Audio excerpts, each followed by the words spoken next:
Hari, this is lecture 20, and yesterday we looked at the charge pump design and considered two different charge pump design, and two different circuit diagrams which we looked. One was drain switched charge pump, other one was gate switched charge pump, and we saw the pros and cons of both the designs. So the next step is to look at we didn't look at the source switch charge pump, right? Yet. Source switched charge pump. Okay, so there is nothing, I think, mysterious about it. So the thing which I am doing right now, I am switching at the source of a current source.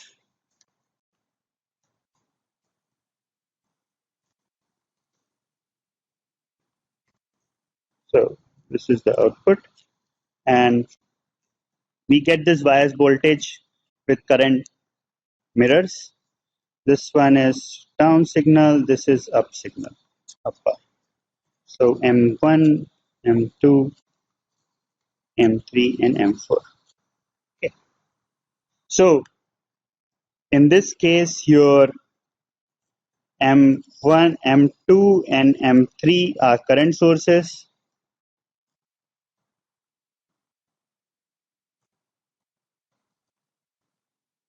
Okay. And M1 and M4 are switches. Okay. Now let's say this node is Vx and this is Vy, and the parasitic capacitance, let me just make it here, at both these nodes. This one is Cy and this is Cx. Okay. So in this case, compared to we have seen as the drain switched, first thing is the up and down signals are away from the V control node. So ICP is here and this is V control node.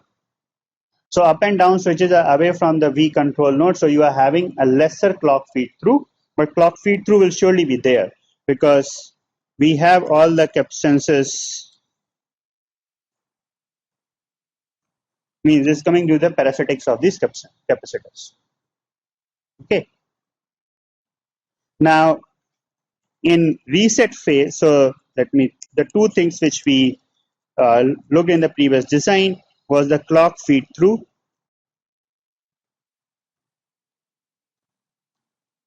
So this is lesser compared to your drain switched charge pump.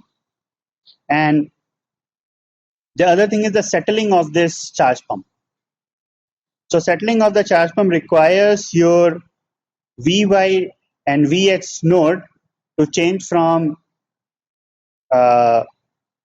whatever the potential it settles right now in the off state to VDD.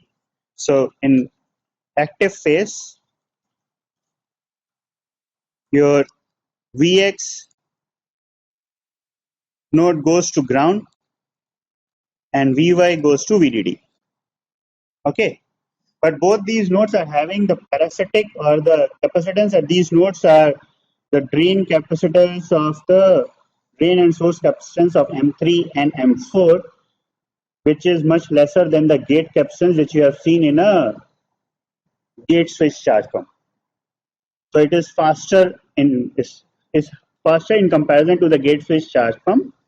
With respect to the drain thing, it is also faster because the current. So let's see what happens in reset phase. That will become more. In reset phase, what do you think Vy will be when the PMOS current is off? Pardon? It's close to VBP or what? So Vy, so what you want is VGS minus VT of the PMOS transistor to go to 0, right? So that means you should have a Vy means it will settle to VBP plus mod VTH, right? So it is a sum potential, not surely not VDD. And similarly, Vx is your VBN plus VTH. Okay, so it settles to some potential and okay. VG, so this one, which should be minus. So what do you have? You have VBN minus VS minus VTH equals to 0, right? Okay, sure. So this one is this thing. So in active phase, this goes to VDD and this goes to ground. So the change in the potential at these nodes from reset phase to active phase is this. It is not in case of your drain switch charge pump where it was. So let me just show you the contrast. In drain switch charge pump, you have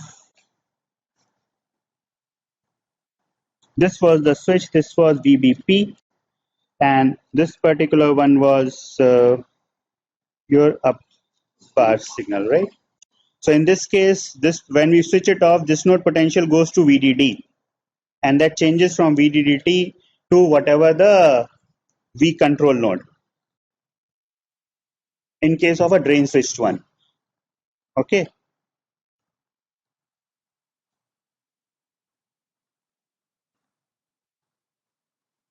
Here, this is the difference, and in this case, actually, the transient currents which you are going to see are lesser. It very much depends on the potential, so I would not specifically say that it will always be or it will always be greater or lesser. It depends on potential. What operating points are you doing at? So let's take an example so it becomes more. So let's say PMOS current source need a 200 millivolts of overdrive as a current source.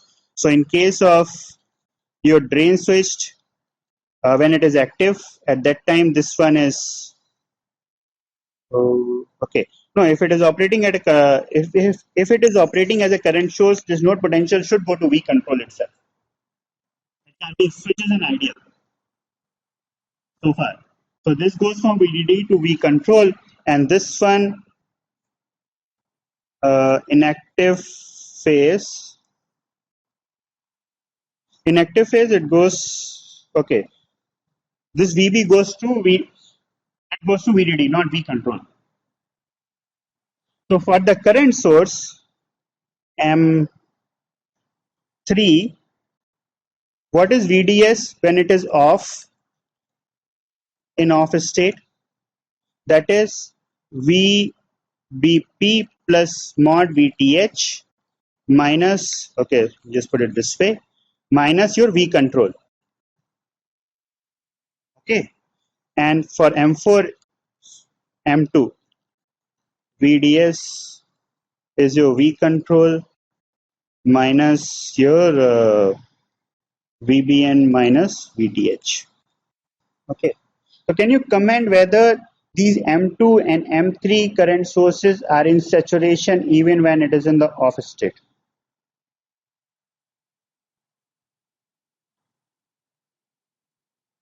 It surely depends on V control and other potentials, but you have a finite VDS which is in the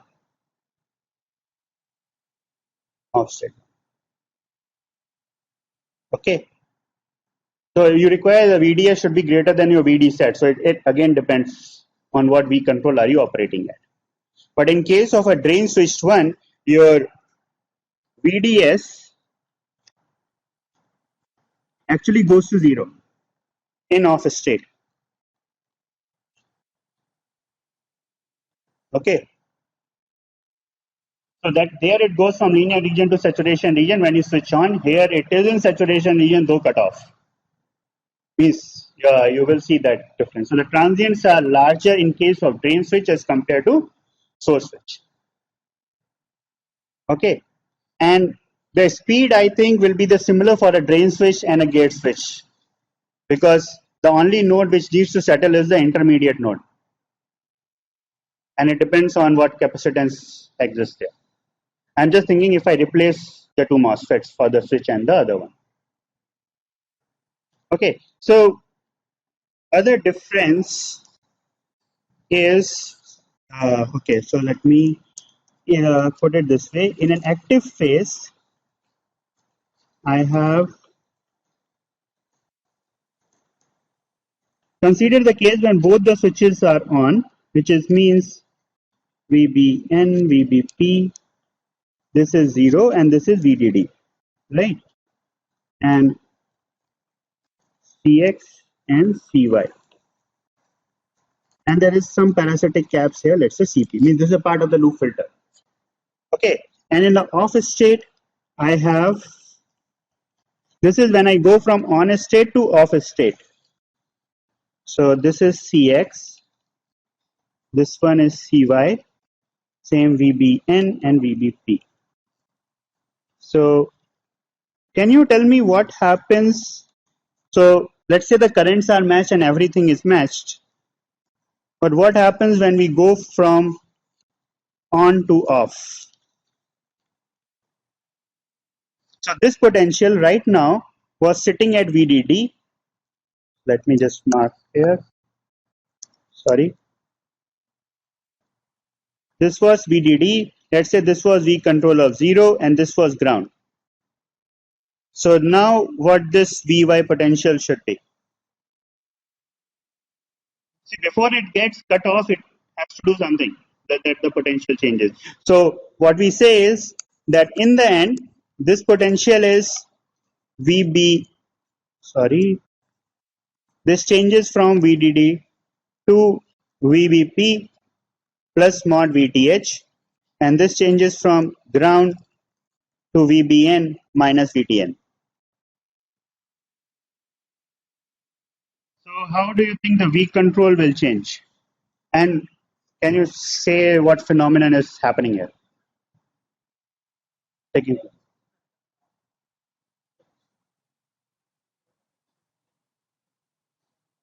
and it will flow for? Yeah, so means you can term it in a way which is more technical, is the charge sharing happens between the Vx and Vy nodes. Okay, so this charge sharing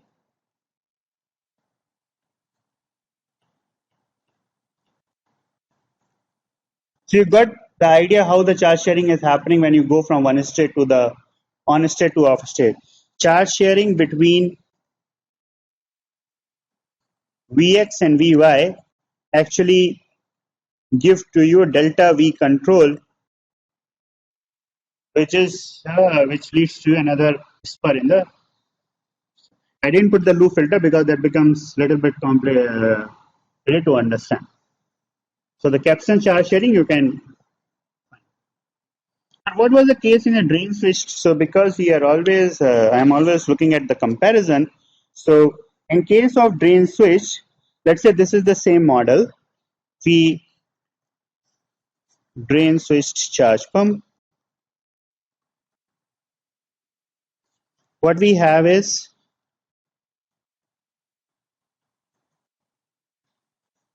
CY. There is nothing here. This switch is off, right? And then I have CX because this was VBN and this was VBP. And this was a V control. You do not mean, again, this is you do not see that kind of charge sharing happening in case of drain switch. So this is a bad part of the source switched charge pump. Means clock feed through exists in both the cases. Clock feed through is more in drain switch compared to source switched.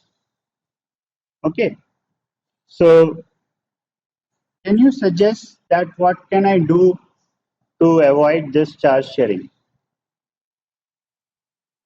So Vx is a node which Vx and Vy both are dependent. So let me. So Okay, if I do not want this charge, let's look at the circuit in the off state. If I do not want the charge sharing to happen, pardon? Okay, that's interesting idea. What do I do? Disconnect the V control. I put a switch here, right? Now, what is the switch resistance when you are on? Huh? Ideally zero. So you change the capacitance at both the charge pump node and the output node. So, well, you can surely do that. And I would say, do you think that is a good idea to do it or not a good idea to do it? Let me put it.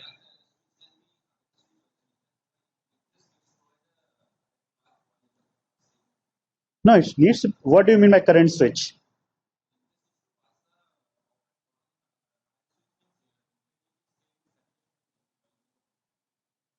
No, no, no. Okay. So what I was asking was that what can I do to avoid this charge sharing? And the suggestion was that I can replace this path with a switch. Okay. So the thing is, what about the resistance of the switch? Because any real device will come with a resistance. Now, what you are saying is that it can be a current switch. So I want to know what kind of current switch are you thinking about?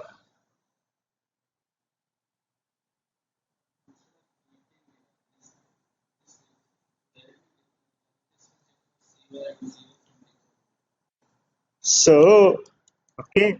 So what you say is that I want to discharge CY. I should connect. Okay. So I can do this. And what should I do to CY? I discharge it to ground. So let's say, as you suggested, I am doing this. What's the problem? I'm turning it on.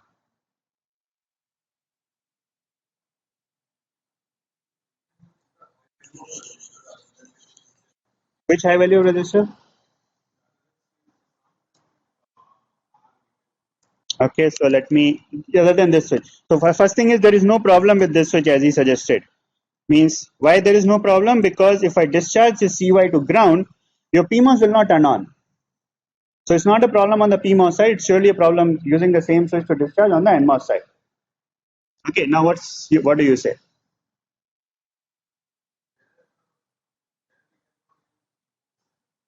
Where? So what shall I connect the PMOS to? So what you are saying is I need to use a PMOS connected to this node. So okay, if the other signal was a down signal, so I will put this also down because this is a PMOS. So I can connect to VDD. So what? So let me just put it. You were thinking only to discharge to ground, right? Which is a known potential. So discharging to ground and charging to VDD will effectively do the same thing here, that you are charging and discharging to the same potential and you are effectively switching these transistors off. So no charge sharing means in the transient there will be some charge sharing, but you are effectively trying to disconnect both the current source switches from the charge sharing.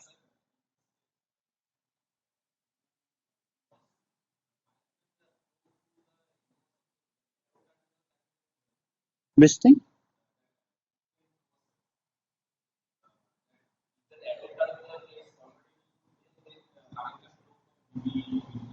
Right.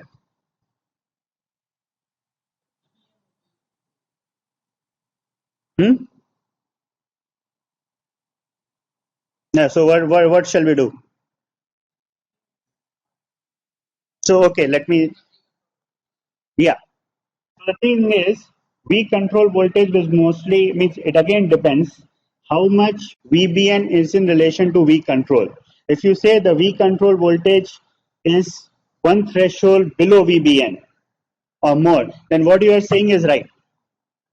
But if V control is not in that way, V control is higher than VBN minus VT, then this will work. So when you are making, you have to very much see what the range of VBN you are operating at, V control you are operating at. This is very important for the whole pump, whole PLL. And this V control is going to decide what is the range on where, what is the range you can change for controlling the VCO frequency and all.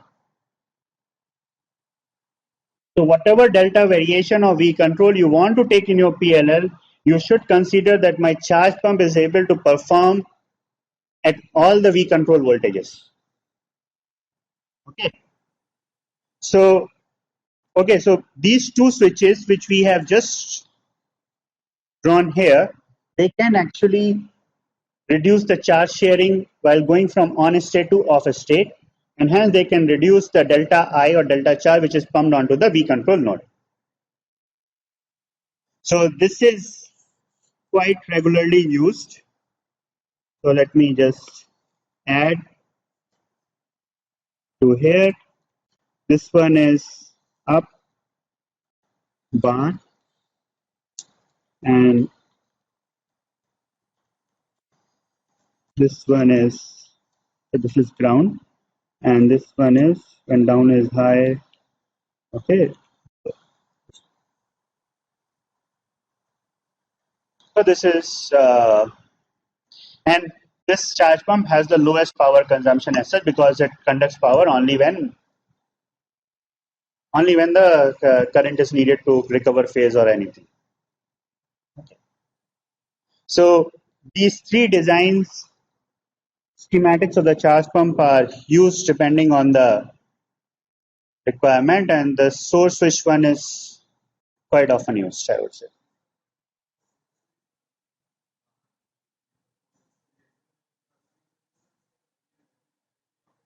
So yeah, you are right. You are just giving me away to the next topic. Okay, so if ICP, if I up and I down, so here I have yet not talked about how VBP and VBN are maintained. I have not talked about how the charge pump current varies with respect to V control. Okay, so there are all kinds of variation which will happen. So let's see, just point out what all thing can go wrong in a source switch charge pump. So with respect to all other designs, you see that this has a clock feed through but lesser. The currents are maintained in saturation region when you are off. Okay, and the settling is not bad as is not as bad as the gate switch one. So all these benefits you see, and then you see what are the now problems with this one. So I have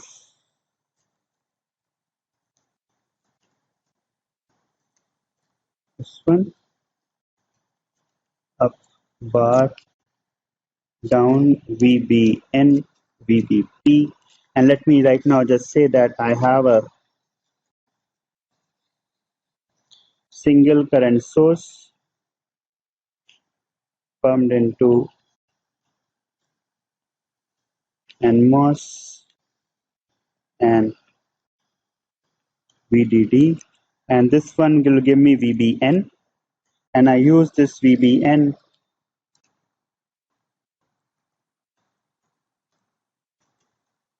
okay.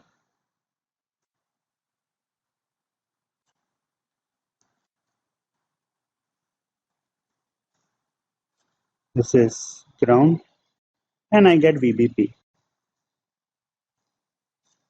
Very simple biasing, and I am relying on the replica biasing. Okay, so now this one is ICP. The current in this branch is I up, current in this branch is I down, and this node is V control node. Now let's just start pointing what are the problems you can have. Okay, the first thing is I up may not be equal to I down, and how can that happen even if I am generating in this manner? Pardon?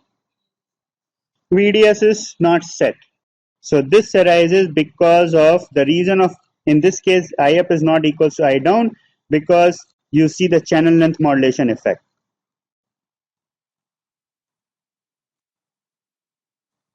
right?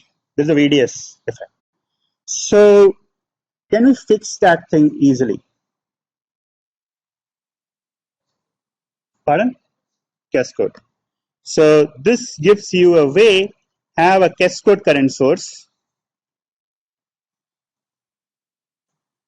Okay, so what you are suggesting to me right now is that in place of, so this is VDD, let me just plot the PMOS. The similar will follow for NMOS.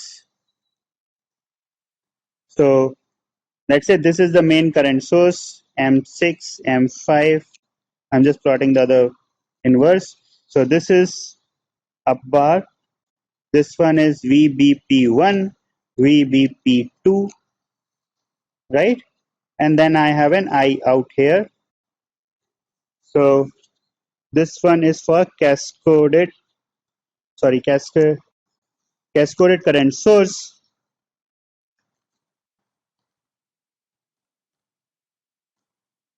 So now in place of having a one intermediate node, you are having two intermediate nodes.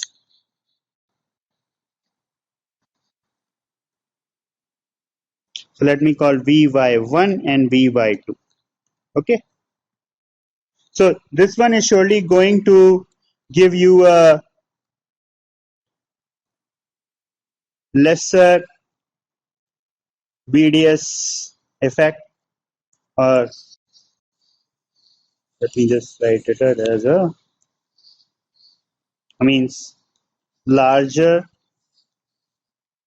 R out for current source, right? That is just the other way of saying I am having a lower channel length modulation effect. But what is the drawback? I can generate all the bias. Pardon? V control range is, so the negative part is your V control range is reduced, right? The other thing is your speed of operation has also reduced, because now you are setting two different nodes.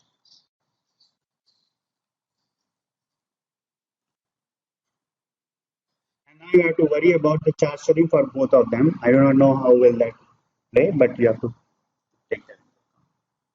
Okay. So this can surely be used when you are operating your charge pump at a lower frequency. When you are operating at maybe 1.8 volt supplies, at that time it is fine, fair enough. But at a 1 volt supply, having the maximum range for the charge pump will be difficult for this. Okay, so what else can we do? So let me just ask, let me put it this way. So I have, if I show, I think that will become more clear. So I have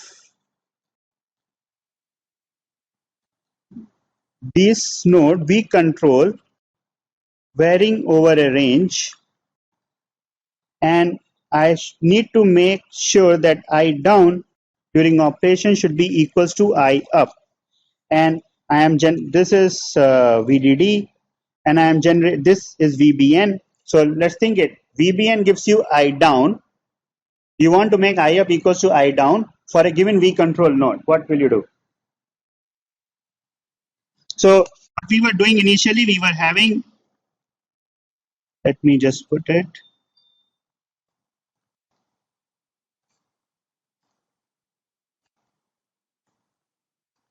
So let's say this is same as I down. We were doing this effectively.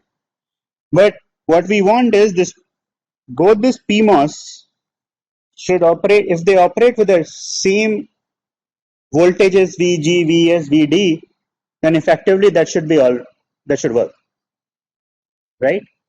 Then it's only the mismatch due to the sizing. But if the replica matching is working fine, Till that time, what can we do to generate VBP? Means I'm telling you I know that whatever V control I am operating at a given time, right?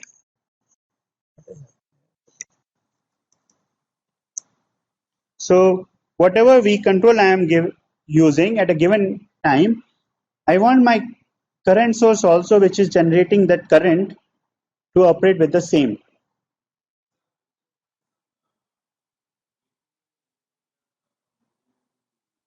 Gate to drain negative feedback. Which gate, which drain? So, okay, so the current source PMOS or the charge pump PMOS? So this is a charge pump PMOS.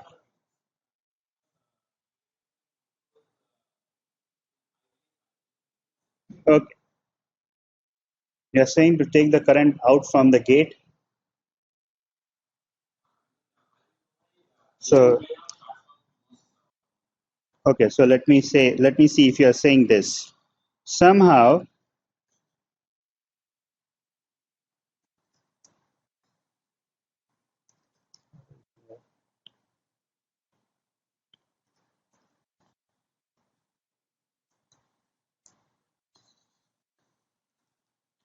I,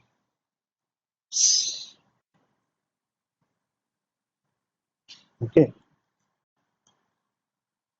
so yeah, this becomes slightly difficult here just to plot it.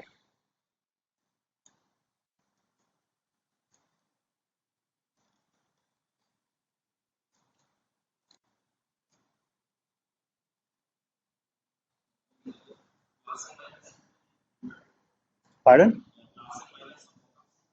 Why? What's the problem?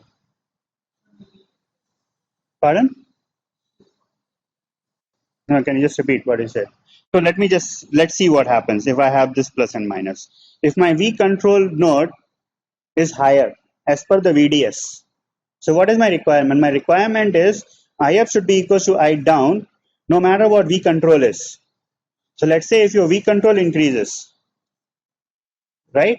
That means my I up is actually increasing. Sorry, not this. If my V control increases, then I should bias my PMOS in such a way that it has same VD. This node should turn out to be the same V control. So if my V control increases, my VBP reduces. My VBP reduces. What is this? Let's say VA. What will happen to my VA? What did we want?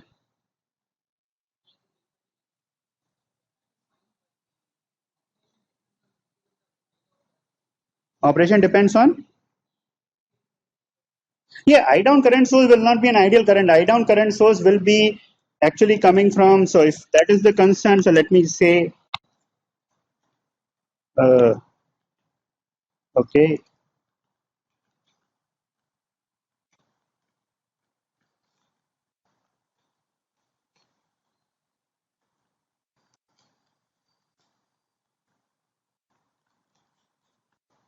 okay, and the same thing is going here.